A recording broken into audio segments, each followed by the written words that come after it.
Konfirmado umano na mag-declare ng martial law si President Bongbong Marcos. Ito sa ngayon ang isa sa mga isiniwalat ni Attorney Harry Roque. Panoorin pa natin ang full video. Ako naman si Kudender TV. Haka-haka, ayun na nga po. Para hindi matuloy ang rally, baka may posibilidad na mag-martial law. Nasigurado po ako, sigurado ako, na gaya ng nangyari sa South Africa na ang martial law ang dahilan kung bakit na matatanggal na ang presidente, na impeach at tuluyang na matatanggal, at ngayon mukhang maaaresto na ng kapulisan, no, dahil hindi siya sumusunod sa utos ng Constitutional Court. Kasi doon sa Korea, ang didinig ng impeachment, kapag na-impeach ka na, yung kasong impeachment, hindi senadong didinig, kung hindi yung kanilang Constitutional Court, yung kanilang Supreme Court. Sa akin, mas maganda yung ganyang sistema.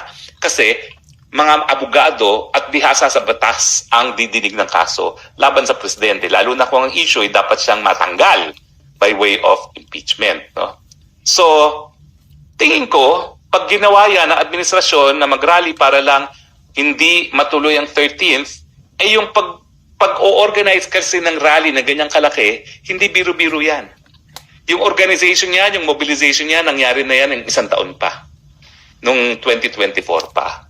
At ngayon, ang alam ko, may personal knowledge ako na yung mga kliyente ko, na may mga bus companies, tuwan-tuwa kasi by the hundreds na umupa ng bus ang Iglesia ni Cristo para dito sa Metro Manila. No?